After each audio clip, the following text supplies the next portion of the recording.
घूमती है और उसी का कारण है कि अब गौ तस्कर यहाँ ढूंढने से नजर नहीं आ रहे। मैं जब चुनाव लड़ रहा था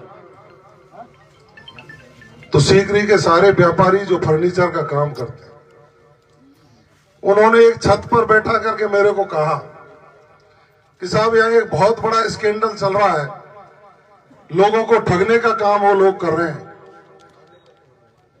पता नहीं कहां से पैसा आ रहा है, कहां जा रहा है, शादियां कराने के नाम पे क्या किया जाता है। मैं उस समय एमएलए नहीं था, लेकिन मेरी उस समय भी एसपी साहब से बात हुई थी, कलेक्टर साहब से बात हुई थी, और मैंने कहा था कि यहाँ एक ऐसा नेटवर्क है, उसकी जांच करिए। मैं धन्यवाद दूंगा जिले की पूरी टीम को, एडिशनल साहब को, इन सबको। उस ठग के पीछे पूरी व्यवस्थाएं करके डीग की पुलिस लगी हुई है, रोजाना गिरफ्तारियां हो रही हैं, और वो जो आर्थिक अपराध हो रहा था उस पर शिकंजा कसने का काम डीग की पुलिस ने किया। आप ताली क्यों ना बजा रहे भाई? कहीं न कहीं लगाव है, मेरे पास भी सिफारिश आ रही। ठेका ले लिया। 3-4 दिन पहले सीकरी कस्बे के कुछ लोग गए थे, उन्होंने कहा कि साहब हमारा पैसा फंसा हुआ है, वो ठग हमसे पैसा ले गया। उनके साथ उनके समर्थक भी होंगे 2-4, यहां भी वो आए। मैंने उनसे कहा कि कल शाम तक या तो सबका पैसा व्यापारियों को वापस मिल जाए, नहीं मिले तो ये अभी तो कामा के एडिशनल एसपी पीछे लग रहे हैं, डीग वाले को और एसपी साहब को लगा करके, और भी इनके जो बैठने वाले हैं ना, जहां भी इसने चाय पी होगी उसको भी उठवाने का काम डीग की पुलिस कर देगी इस पे शिकंजा। अब मैंने सुना है वो पैसे वापस हो गए सीकरी के व्यापारियों के। एसपी साहब भी चुप चुप मुस्कुराते हैं, ये सब शिकंजा कस रहे हैं उन पर। तो वो सीकरी के व्यापारियों के पैसे वापस हो गए।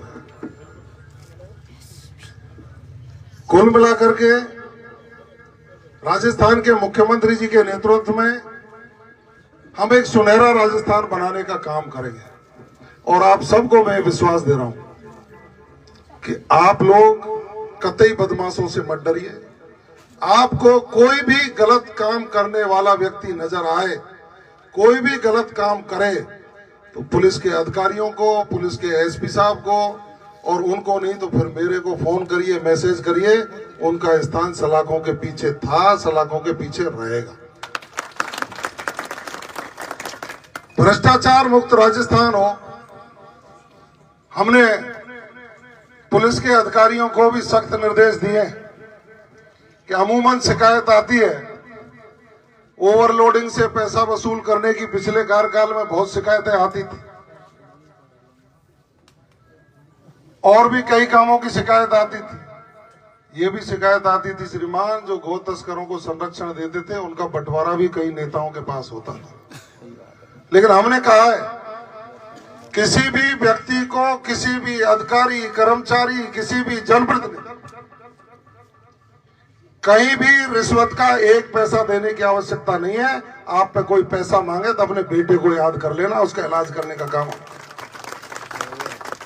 और कर भी रहे हैं ये लोग। जब भी कोई सूचना आती है तो कई कर्मचारियों का बोल्ड टाइट करने का काम इन अधिकारियों ने किया है। लेकिन जनप्रतिनिधियों को भी अपना दायित्व निभाना पड़ेगा।